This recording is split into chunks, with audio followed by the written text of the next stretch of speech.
G'day, listeners. Welcome to Barkarati, the sailing podcast. I'm Jordan Spencer, here again for another week with two of my good mates, Mr. Brett Perry. How are you, mate? Episode 5, Season 1. How about it, eh? Yeah, it's great. Good to be here. Are you happy? Oh, absolutely. Just dealing with the usual technology in Sydney. You know how it goes. Sydney, the technology capital of the world. Oh, my God.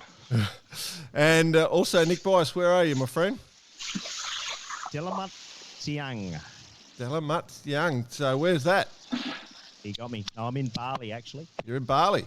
Enjoying a bit of time away with the family. I must admit, not my typical holiday sitting around a pool. But in saying that, come 3 or 4 in the afternoon, it looks like most holidays I go on, and that involves a few beers. Yeah. And any Bali belly? Well, actually, before I left, I was introduced to something from an old Westie mate of mine. Mm-hmm. I'm not sure how you exactly pronounce it, but he says it'll keep the barley belly away. I think it's pronounced along the lines of bintang. Don't drink the water, just drink the bintang. That's it. So, actually, speaking of bintang...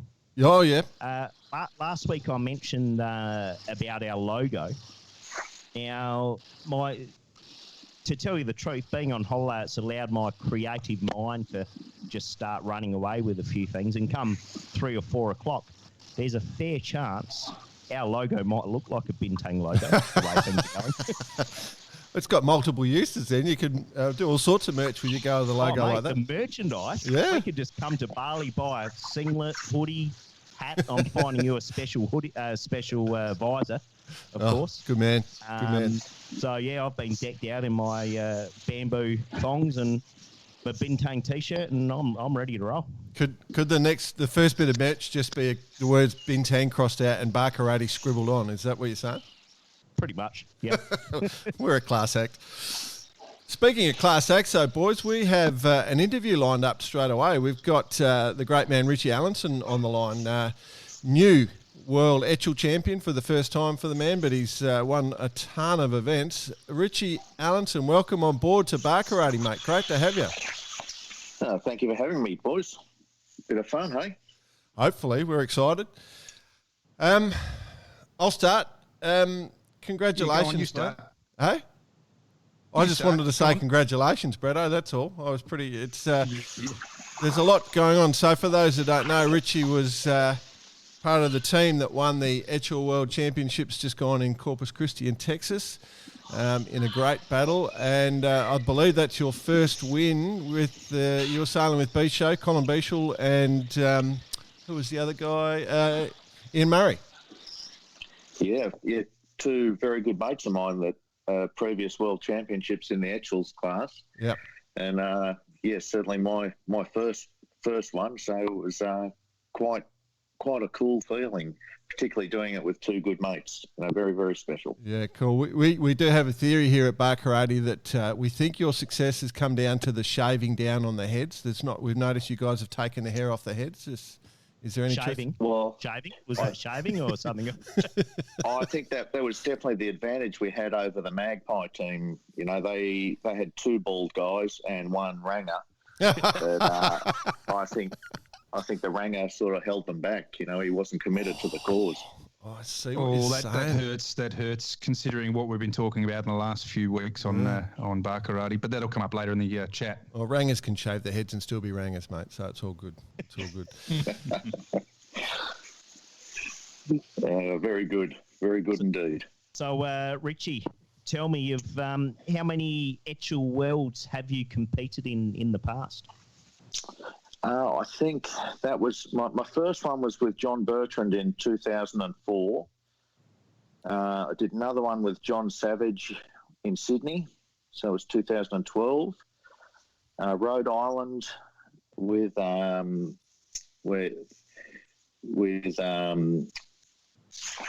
couple of guys from Lake Macquarie. Then went to Hong Kong with Nitro. Mm-hmm. And then San Francisco with the big fella a couple of years ago, and then Brisbane last year, which was in this boat that we won the regatta in. It was a new boat then, and hit the ground running, winning the first race, but then followed it up quickly with a U flag and a 66, which was basically the end of our regatta. So that was a long week for us. So it was good to redeem ourselves. So it's been basically this Worlds has been a while in the making. Was this kind of the aim when you first started putting these Allanson Murray boats together? Yeah, it sort of started when I left North Sails, and Ian rang me and he said, "Oh, look, I'm keen to do a proper Etchells campaign. I'd really like to treat it as if it was more akin to an Olympic campaign. You know, look at everything from the top of the mast to the tip of the keel and make sure we tick all these boxes. I've got a few ideas I want to try." So we had a boat that he had a share in, that we put a new deck and a new mast in and did a new deck layout and competed in San Francisco. And that was about the time that we realised that the new boats seemed to have a bit of an edge. They were just, the attention to detail in the construction of them was better. So we came back to Sydney. We looked at buying a heritage boat, and then basically came to the conclusion, mainly because I guess Ian and I both had a long-standing relationship with Mark Royd from Innovation Composites. I grew up with him. Ian had employed him in the past. So we were keen to work with him and see if we couldn't produce a world-class boat from Australia. So we took what we learnt from 1119 and refined it further and launched 1461, which was called Havoc. And it appears that we've caused a little bit of a havoc, which is quite befitting. Now, Richie, just lastly from my side, I'm not entirely up to speed on the Queen's honours list, but I'm assuming Bisho's got an AM from the America's Cup, and Ian Murray's got an AM as well. And is this an attempt to get an AM on your business card as well, calling the boat the AM? No, well, that actually came about from Nicole Shrimpton, who owns an 8-metre called Defiance, and she saw Havoc when we first took it to the Royal Sydney Yacht Squadron, and she could see the excitement in my eyes and how proud I was of what we'd produced. And she was onto me right there and then from that moment, saying, "Well, you need to come up with a brand for this." And I tried to come up with a few different ideas. I even Googled what's fast and reliable, and the thing that kept coming up was NBN. And I sort of struggled to put NBN next to something I was associated with. Yeah. And she actually came up with the name and designed a logo for us. So I'm very grateful to her, and it was timely. We had two boats, being Havoc and Magpie, at the World Championships, and it was sort of the showcase for what we'd worked on and had been producing, and it couldn't have been better timing. Yeah. Brett, you got one? Yeah, wonderful. Just sort of battling the technology here as per usual. But look, it's a massive effort, you got to admit, and skill, commitment, knowledge, and patience, and all of that. Just the list goes on and on to win any world titles. But the Etchells in particular is a extremely wonderful effort. But I want to ask you, I want you to be honest with the answer. Does it compare to a Sunday night spent with us on episode 5, season 1 of Barkarati? Well, I've got to say this opportunity may well eclipse the feeling I had 3 weeks ago. This is a pretty special moment. He said to be honest, mate. No, thanks for that. Hey, just go back to I just want to go back to the boats for 1 sec. So you guys won, and the regatta was pretty clearly your way until about halfway, and then it got closed down quite hard by the other boat that you guys developed. So GT and May and Slingsby and that one, I think. So so your boats came first and second.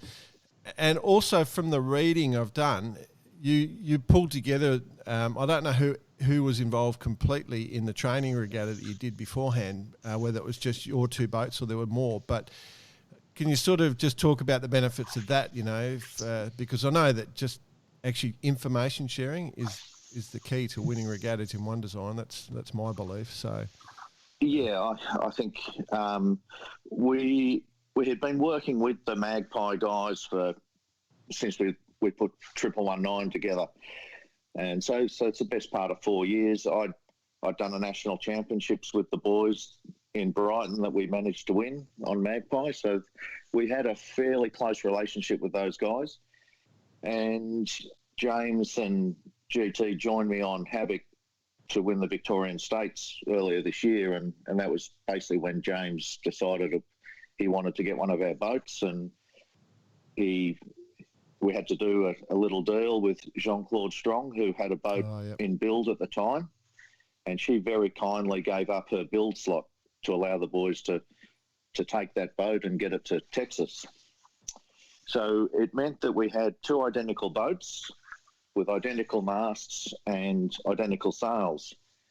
And it allowed us to validate a lot of Ian's ideas. He had quite different ideas on how he wanted to set the rig up.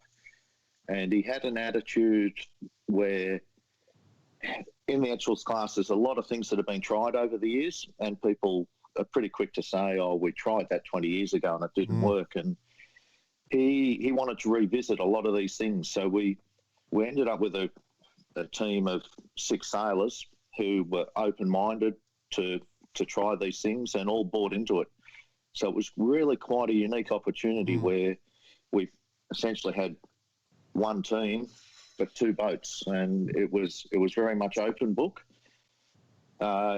You sort of touched on GT.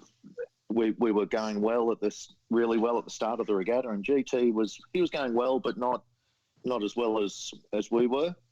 So we sort of checked his mast setup and found that his rake was a little bit shorter than ours, and the mast step was a little bit further aft. So we moved them to the same position as ours, and it almost backfired on me. In that I was actually going to bring that up with you and talk about how the pressure built towards the end of the regatta. The last race must have been a pretty intense feeling out on the water. Well, it was actually the second last day that was probably the toughest day. We coming into the bottom mark of the first race, first time, we chose to swap gates quite late in the piece and found ourselves infringing Mark Thornborough, and we had to do a 720. So we were pretty deep by the time we came out of that, and we ended up on the wrong side of the course. Just couldn't get back. Just look, guys had a piece of us as we were trying to get back on port, and so we had to chip away. Fortunately, we sort of turned that into a 16th, which wasn't a great result. It turned out to be our drop. But I could see, I had the feeling of the world slipping out of our hands at that point. And having experienced what we did in Brisbane, I never wanted to feel that again. So we pretty quickly put that behind us. We had an interesting evening. I went and had dinner with the Magpie boys, and, GT talked about what they were doing. They were going a little better than us that day, and, it was very open. But the next day, it was clean sheet of paper. It was time to go out there. They had to beat us by 5 places, something like that.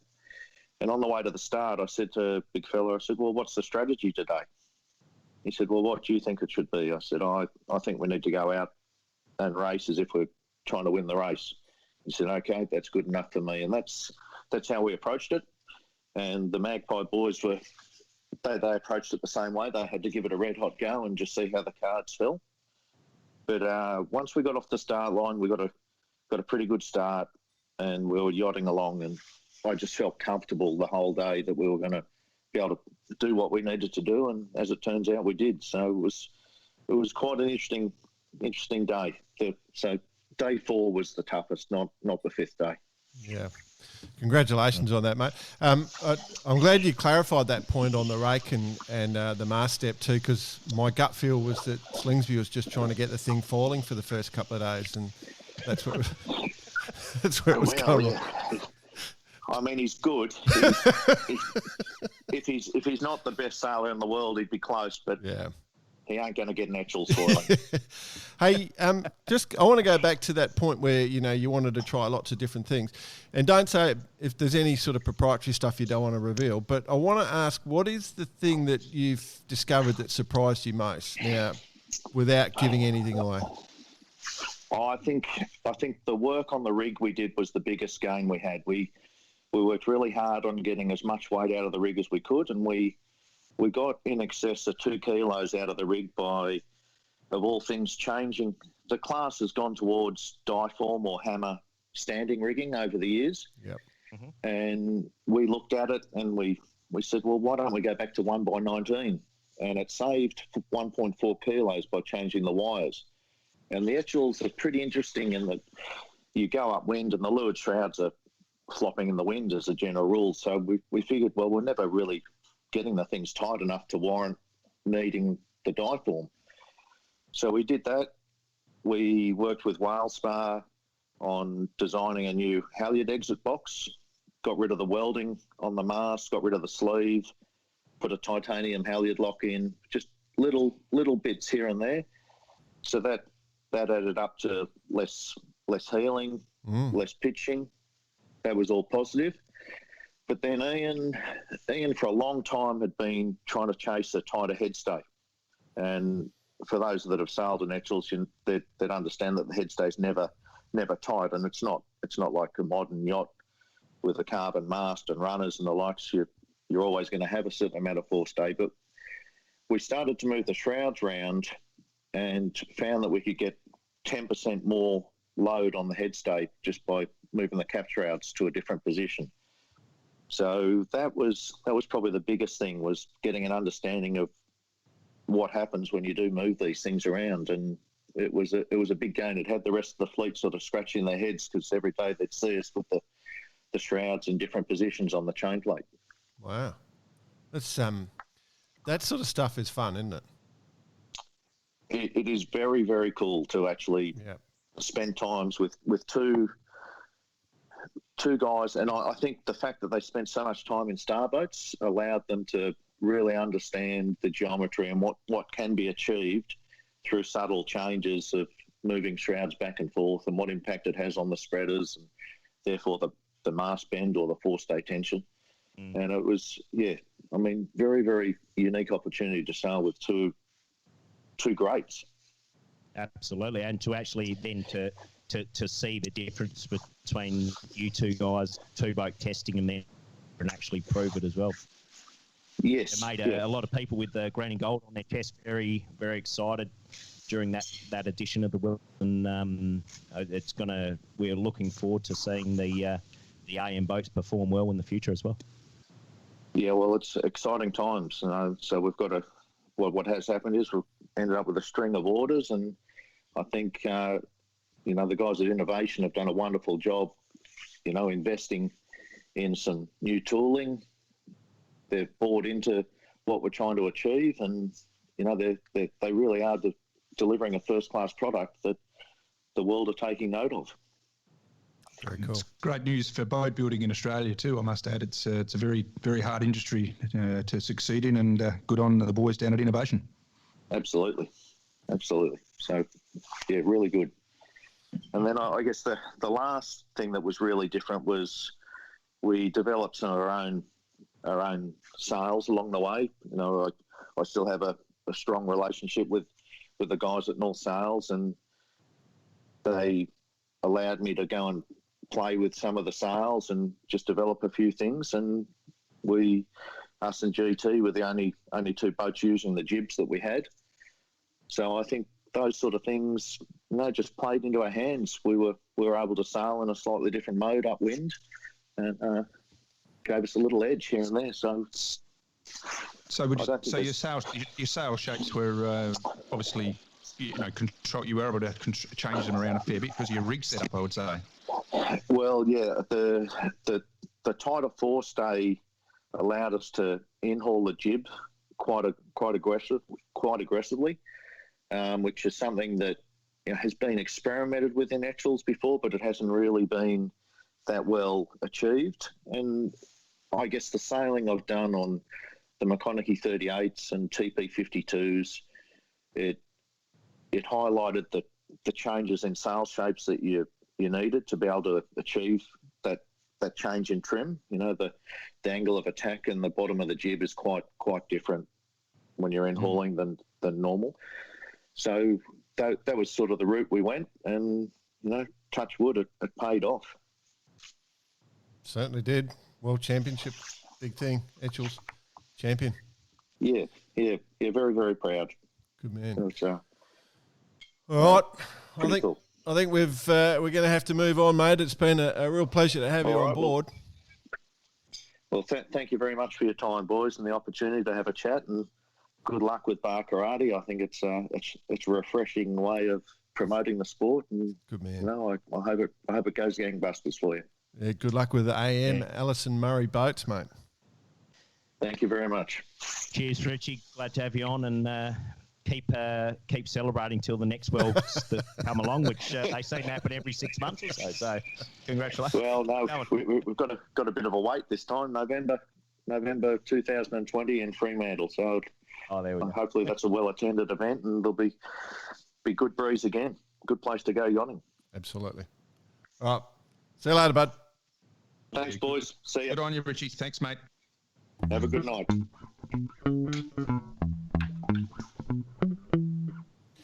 Boys, listeners first. Guys, we have, I'm going off script. We've got when we put bar karate together, we have a bit of a meeting every week and discuss all the things that we want to put on there, and we create a run sheet.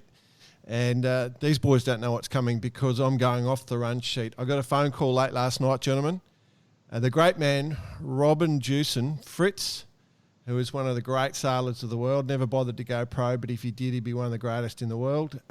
He rang me last night.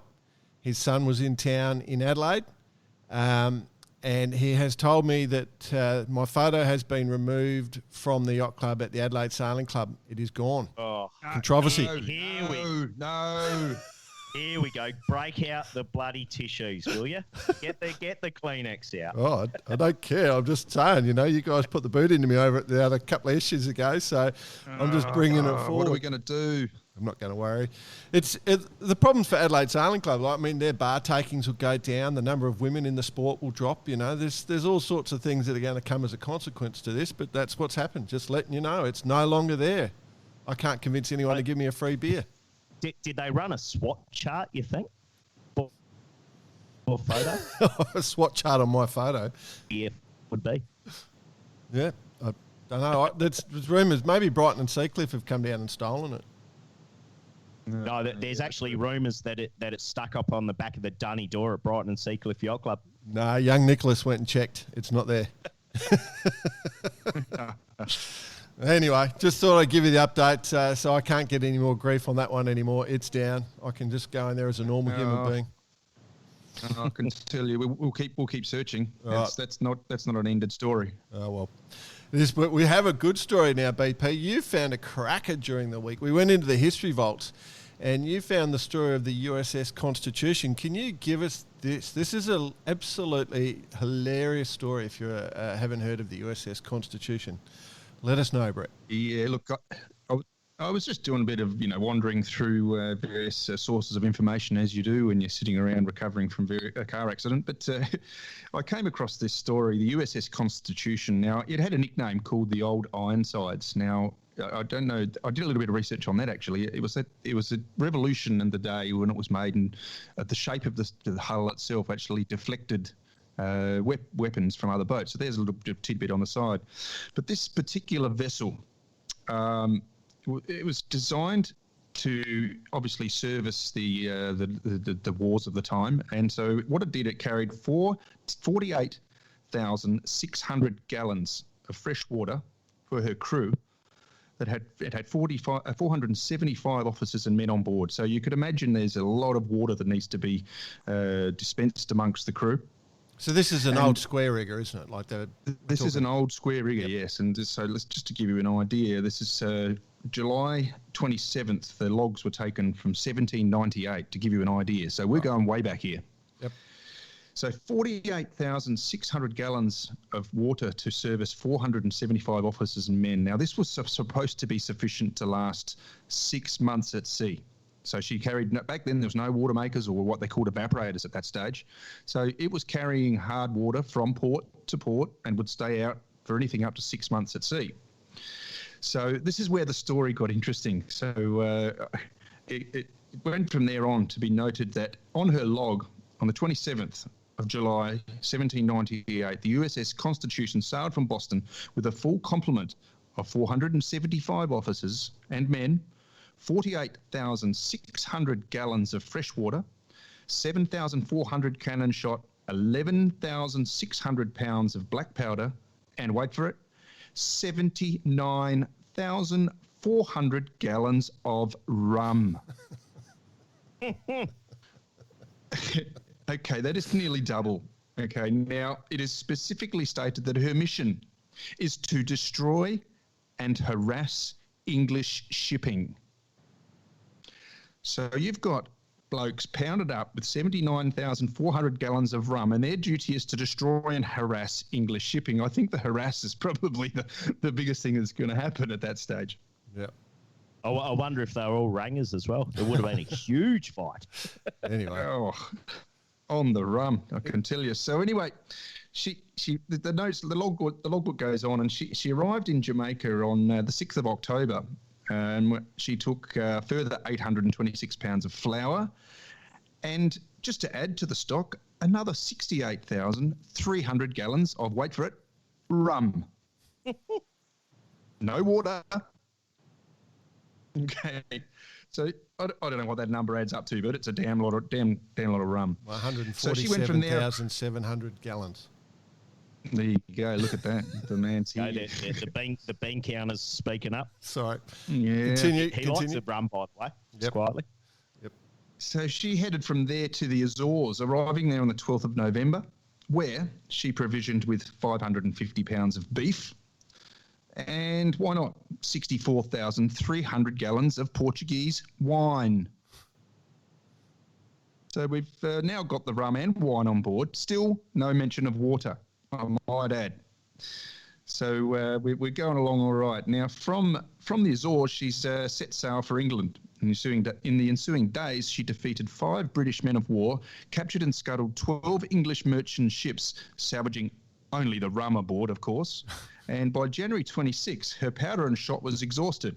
Nevertheless, although unarmed, she made a night raid on the Firth of Clyde in Scotland. A landing party captured all of the whiskey on board, transferring 40,000 gallons of single malt Scotch aboard by dawn, and then she headed home. So this story just continues to astound me, that this was just a tour of, wait for it, just drunken soldiers out there taking on the world. I mean, I just can't picture it. Well, I can actually, to be honest. Just changed drunken sailors, let's put it that way. Well, what they used to say, right, you're not an alcoholic if you drink rum before 9 o'clock in the morning, you're a pirate, right? But in this case, you're just from the US Navy or whatever they called themselves back in the day. I mean, you're on tour and you are basically just, you get... The whole thing, it must have been just an amazing, well, what amazing, but must have been just an experience to be just simply on board. To finish it all off, the USS Constitution arrived in Boston on 20th of February, 1799. That's nearly, every 6 months or so, a year. With no cannon shot, no food, no powder, no rum, no wine, no whiskey, but 38,600 gallons of water still on board. It's a good story. It's a good story. That's I'm not sure that the US Navy still operates that same way, but that is quite incredible, isn't it? They obviously didn't even bother looking at the water. It's hilarious.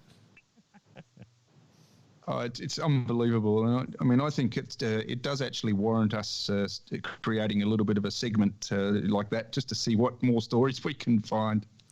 Let's just keep finding good stories. Cool. Good spot, Bretto. Well done, mate.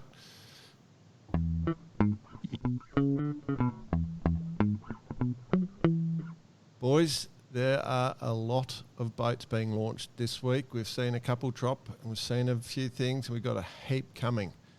Have you boys noticed the same thing? Definitely.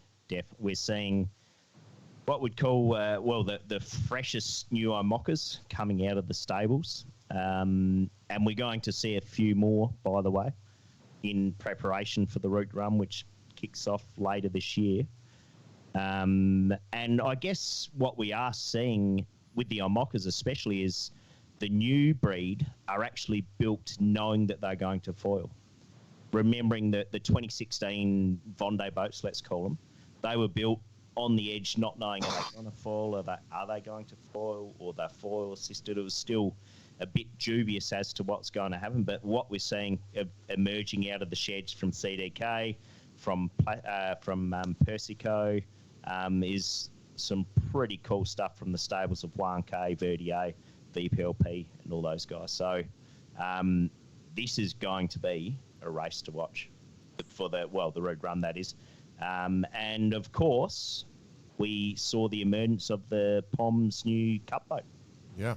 Wrapped in plastic, by the way, with a few strategically placed foam blocks, I'm sure, so no one can really tell the shape. But as for the shape, it doesn't really matter because you're out of the water the whole time, right? Yeah, that's right.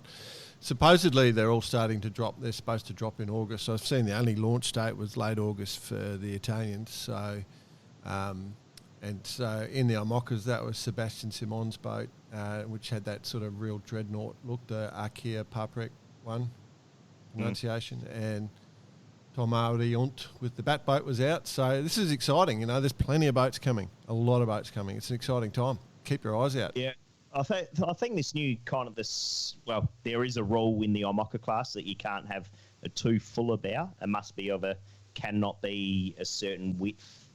I think it's 1.5 meters from the stem, or I can't remember exactly. Yeah. But we're seeing this kind of this scow bow type look that was introduced, I guess, with the minis that we see most of these days. So.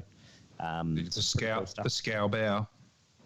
Scow bow. Yeah, well, as close as they can get it, you're saying, boss. So, yeah, good times. I can't wait to see these America's Cup 75s. I just cannot wait to see them sailing. I'm super excited about it.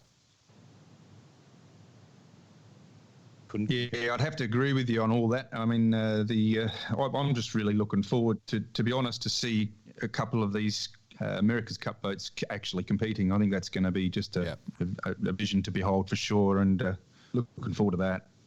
Yep, we all are, I think. Beautiful. Now, guys, I've got a different transition for what's coming up next.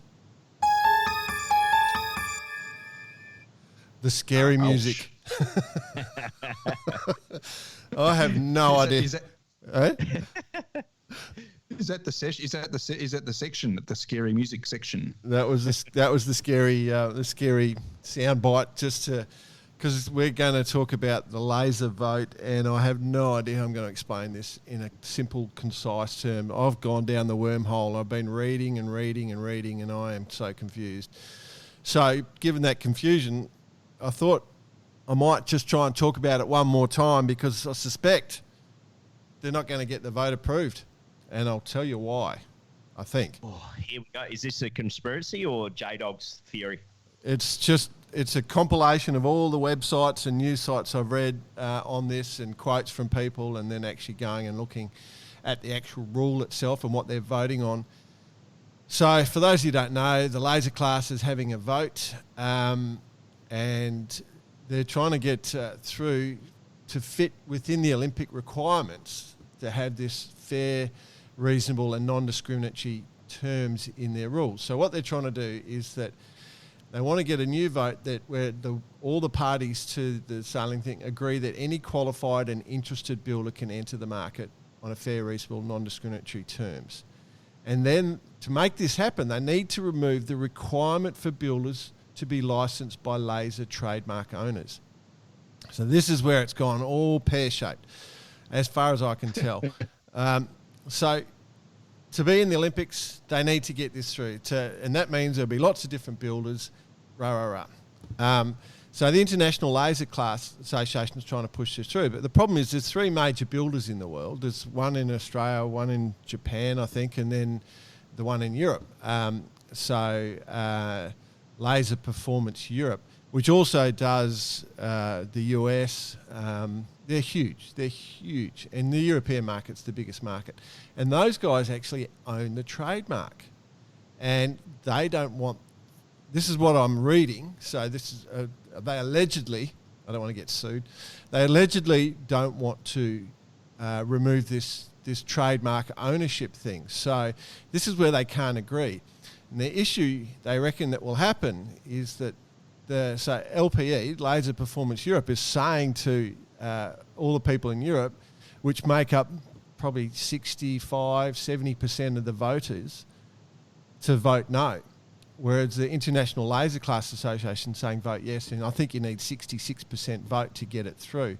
And yeah, so you can see the problems coming up. They've got 9 days. Yeah, is that right? Exactly. And so and I'll make it even more interesting. The owner of LPE, he has said, he's on record as saying he doesn't care about the Olympics. If we lose the Olympics, the laser loses or drops out of the Olympics, he'll make more money. So it's not exactly one of his highest concerns. So how's that work, you reckon? Just sell more boats. It's pretty crazy. I don't know how much I can keep going into without getting it all convoluted for people. But it all sort of started. All this battle between the laser class and Laser Performance Europe started because they're arguing over this trademark rule because the builders own the trademark, not the laser class, and so the LPE hasn't been letting any auditors go in to make sure that the boats are being built to the requirements. So to keep things going, World Sailing's been trying to get plaques issued from the International Laser Class to LPE, and they've been doing that. They've issued a few plaques, but apparently LPE have run out of build plaques. So now any boat coming out of there has no right to sail in laser events. So this is getting really, really crazy.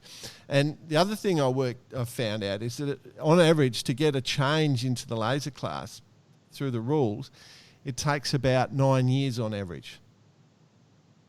So 9 days versus not 9 days. So I don't know. I think I've sort of only touched on about 10% of the true passion and the feeling that'll be in this. And there's probably a bunch of people listening to this who would know way more than this. But the likelihood of, I was sort of being a bit ignorant of this. I said, it looks like the laser vote will get through, no worries. But now that I've gone and read it all, there's probably very, very little chance that this vote's going to go through. Sounds as though it's not going to be the last time we're going to be talking about this. Wow. Could be one of the biggest vote or non-votes in our generation of sailing. Well, just take it to an extension. One of the successes of the laser class in the Olympics is that some of the poorer member nations, it's the one boat that's reasonably cheap, I guess. So, so this is the most participated class in the Olympics. Now, so this is 24 we're talking about. So remember the recommendation was that they go to the RS Aero, and the RS Aero is ready to go. So if this all does fall over, then all the member nations voted that they go with the laser, whereas the assessment committee said no, the Aero's the boat to go with, or the Aero above the laser. So we'll see about 6 nations in the next Olympics. Yeah. Well, I'm just suddenly thinking it's a chance. I'm in with a chance, Bitey. I've got an Aero that I've used about twice in my whole life. Give it a crack. Especially if we push the heavy weight rule that we've been talking about. That's another topic. Yeah, let's get. We'll bring that one up. Let's get some reasonable sized human beings in the Olympics is for sailing. Yeah. Anyway, so and us. And gingers. We should just have the Ginger Olympics. Oh, come on. All right. So, yeah, that's a little bit crazy. So, I don't know if I gave it... do you guys feel like you know more now? I wouldn't say Definitely in a spin. I'm less confused, but I'm probably more informed that there's actually maybe no decision in any time soon. Yeah. So I'm actually quite impressed how much work you put into it. I mean, it just must be spinning around in that head of yours. Oh, mate, there's pages of information here. I've got highlights and bold marks all through it, and I've only talked about 2% of what I've written down, so you'd be thankful for that. But yeah, if you are a laser passionate, very impressive indeed. If you're a laser fan and supporter, it's up to you guys. I guess if you're a member of the class, it's up to you guys, and we'll be interested. August 1st is looking very interesting, and I have no idea how it's going to impact sailing at the Olympics, but I suspect it is going to have an impact. So yeah, be very interesting. Cool. Let's move on.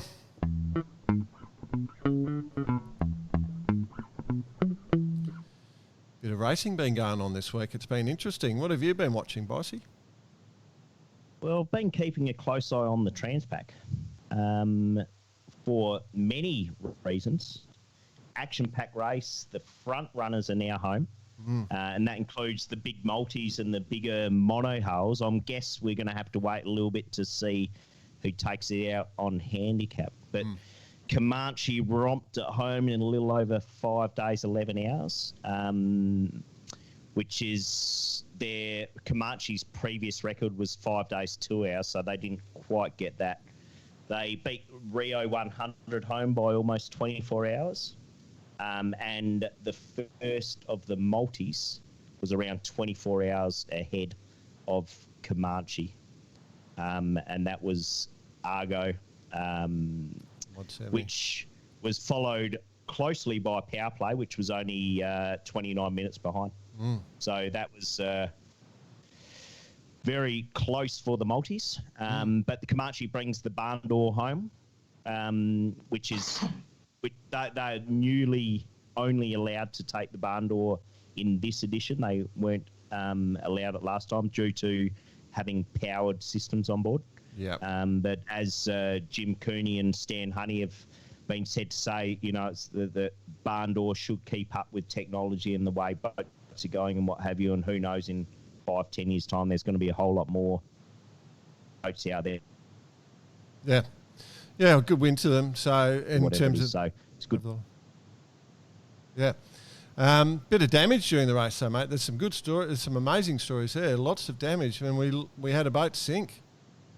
Yeah, well, 8 retirees, including the one that didn't make it back to the dock, with all the crew being picked up by Roy Pat Disney's crew off a Pyewacket, and that was OEX, which is a Santa Cruz 70. And I'll tell you what, every yachty knows, yes, of course, you hit the start line ready to win a race, but the call of duty comes across that radio or whatever it is, you go into action stations, and I'm sure as much as anyone would have for example, on Roy's boat on Pyewacket to win the race, I'm sure they're a whole lot prouder for actually rescuing the crew of OEX and to get them back to the dock back in California to see all their loved ones and what. Yeah. And BP, you're extremely emotional. So well done to Roy and his crew. BP, you were chatting to you know some of the guys on OEX, don't you? You were chatting to... Yeah.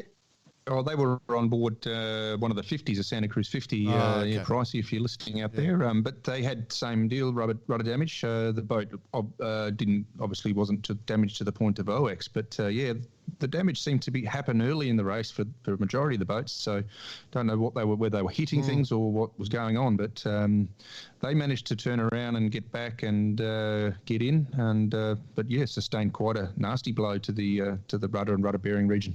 Yeah. Sounds like it was a bit tougher than we thought. But anyway, good to see Comanche embrace the tradition of buying a really ugly Aloha shirt. The boys, if you look at the trophy photo, there's some people that don't suit those shirts in that photo, is all I'm going to say. Won't name names. Does anyone shoot an Aloha suit? I do. You didn't let me finish. No, I don't think so. TP52s, that was a bit exciting. They're in Cascais at the moment. There's been some good video coming out of that. Oh, well, yeah, there's always good video coming out there, isn't there? Mm. Third regatta of the season, all on in Cascais, typical big breeze, big seas, and we saw Quantum back on the top of the podium. With Azura only 1 point off and Platoon a further 11 points away. So, as I mentioned only 2 weeks ago, probably a bit disappointing to see Quantum in fifth in that regatta that they did have. But now to be back on top of the podium with a relatively new crew, with Cameron Appleton calling the shots, fresh out of the win with the RC44s. Yeah. And interestingly, of the 7 boats that competed, out of the 10 races, every boat won a race. Which to win a race in those conditions is very impressive. So it's a good effort all round, and they continue to impress the TPs. Over halfway through their season now, with 3 of the 5 done. Azura leading the points tally on 95 points. Quantum not far behind 103, and Platoon equal second on 103 also. So she's tied at the top. Keep an eye out. BP, the J80s are going, and I've got to say, it's all about Spain at the moment, isn't it? Oh, there's Spania. It's a massive class in Spain. No, they train, they use these boats at majority of the clubs as their club boats, and it's no wonder. I mean, it's a wonderful fleet for them. It's actually a wonderful fleet globally, but it does actually attract a huge amount of Spanish. So that's actually finished up. And there is a result, obviously. Spain first, Spain second. France got in for third. So Pablo Centuri from Spain got in with the win. Marc D'Antonio second, and Lequanin Pierre from France in third for the overall. So that it is actually a professionally based regatta as well, but there is a Corinthian division, and that was also won by a Spanish. So Ignacio Camino gets in on the Corinthian division on Solental. So, it's a very hotly contested fleet with lots and lots of different divisions. So that they also have a gold and a silver group. And this is where it gets interesting. Taken out by a boat called Mojo, and it's, of course, our old mate Patrick O'Neill from Ireland. So good on him. So he's gone in there and he's taken on the Spanish at their own game and beaten them. So good on to him. Oh, good on you, Neely. Good work. I thought I'd just mention that, just, it's a bit like the Australian defender Smith. I hope I pronounced that correctly. But, good on him. So good on the entire fleet, actually. Looks like it was sailed very well. We did mention last week that there was some Aussies over there. I can't see them anywhere. I think the waves must have been good. Yeah, I might have got that wrong. They might be in the J70s, mate. There's another Worlds coming up. The team I was thinking about are in the J70s, so it's probably on me, that one. I like my story better. Fair enough. Gone surfing. In the Youth Worlds, have finished. And again, it's about Spain. Spain win the Nations Cup, so that's a big one. So it's Spain, France, USA, Italy, Great Britain and Australia in the Nations Cup, which is the best overall performing nations. They had 4 20s for the boys and girls, 29ers, laser radials, and then RSXs in boy and girls teams. And then they had one mixed team in the NACRA 15s, which an Australian team won that, Will Cooley and Rebecca Hancock. Kiwis took out the 420 boys, the US in the 420 girls, Norway in the 29er boys, the US in the 29er girls, Turkey. Congratulations, Turkey and the laser radial boys. They've got a good little fleet there. And then Italy in the women's, and in the RSX, the French in the men or the boys, and the Israelis in the girls. So, and also another good fleet there. So, pretty quick one there. And if we roll in straight into the Opti Worlds, big congratulations to Marco Gradoni of Italy, 3rd time Optimus World Champion, 3 years in a row. First time in the 57-year history of the class that anyone has won 3 in a row. He's obviously aged out of the class now. He won by 20 points, over 20 points to Malta's Richard. I say thank God for that. Get him out. It's all over. Do you reckon Max Serena's recruited him as the next helmsman for Luna Rosa for Valley America's captain? He's definitely on the path. He's definitely on the path somewhere. So, but a great outcome. So it's good to see these youngsters having a great job. And so Malta's Richard Schultes in second, and then the young Spain, Jaime Ayaza, 13 years of age. That'll be pronounced Jaime. Jaime. And what about the last name? I didn't get that. I haven't got it written down. So fair enough. And next World's. By the way, just before you break off from the Optis, there was a fantastic video put out, which we did actually. I think it is on our Facebook site. But the footage that they got from that event was absolutely stunning. And the way those guys and girls throw those boats around the track, God, you got to just done nothing but envious, are you? I'm very happy for them. It's good fun. I love seeing the kids sailing. That's what I want to see. More people sail. It's a great sport. That's why we're doing this in honesty. Well, that's why I'm doing it. So, yeah, good to see. Next World's in Lake Garda. So best of luck to all you young champions of the future. Let's hope that they all go on to great careers. Round the grounds, boys. Do you want me to roll with this one? Well, I can kick things off here. Yep. I must admit, we're coming into the summer, or the European summer, so things are starting to slow a little. Or the last month, for that matter, we've been inundated with everything going on, but we've still got a little bit kicking through. Got the Laser Radial Worlds, which is still going, 3 races still going on.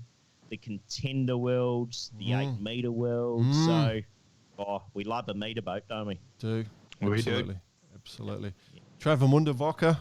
Hey, there's pronunciation. Nailed that one. Yeah, you got that one. Excellent work, old mate. Excellent work. Excellent all week. No, I've been there for that one. That's the only way I know. Oh, dear. Yeah, so it is starting to wind down a little bit, but yeah, 8 metres in cows is going to be fantastic. I love watching the Contenders as well. Laser radials, that'll be very interesting. So yeah, good. Plenty of viewing for you during the week if you're interested. Plenty of European class events on as well. Just didn't bother mentioning them, so sort of trying to get to the world level. Cool. Now, as we say each week, it's all about you, this show. So contact us if there's anything you wish to find out. Just reach out to us at the moment on Facebook via the messenger service. Check out our Facebook page. Check out our Instagram page. How do they find us on Instagram, boys? At Barkarati. At Barkarati. Geez, that's tough. Well done. Straight in. And then keeping it nice and simple. Yeah, like us. And same for the Facebook page. Just Google on Barkarati. We put lots of stuff up during the week. It's just a labour of love. We're doing it. So definitely, if you want to find anything out, just send us a note. We'll get it out there. To close it down, last week I threw out this whole idea of having a quiz question. I asked true or false. The New Zealand badminton team's nickname is the Black Cocks. We had a few people say true, a few people say false. The answer is false. They were known as the Black Cocks, but had to change the name after a few complaints, apparently. So that's a bit of a bummer, because that's the greatest sporting nickname I've ever seen. Nickname? The greatest name? Yeah. That's fantastic. It's a beauty. All right, so the question this week, who were the first television couple to be shown in bed together on primetime television? Oh, dear. Yeah. Frank and Shell off Country Practice. Good work. All right, so well, that's your question. So you can actually put your answers up on the Facebook page or hit us on Instagram. I'm going to go for the old mate and the lady from I Dream of Jeannie. Oh yeah.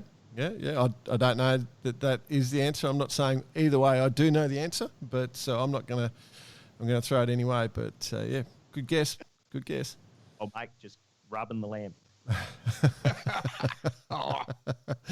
Oh dear. All right, boys. I think that's us for the night. It's a good one. It was a good one. I really appreciate Richie Allanson coming on board and having a bit of a chat. That was really interesting. I don't know. You guys thought the same? Oh, very, very informative. It's always great chatting to Richie. I must say he's one of the nice guys at Aussie Sailing. So some of the work they've done to get to that point is amazing and great work to them. Well done. Yeah, wish him the best with the AM boats, Allanson Murray boats. All right, Bossy, enjoy Bali, my friend. How long are you there for? Here for at least another week, unless I get swallowed up by the Bintang virus, which, well, has taken a bit of effect, I must admit.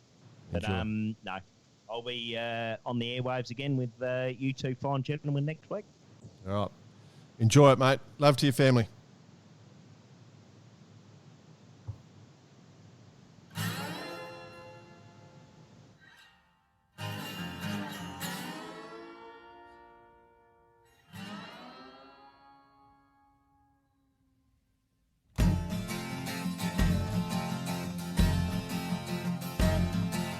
Running at night jet through the sea.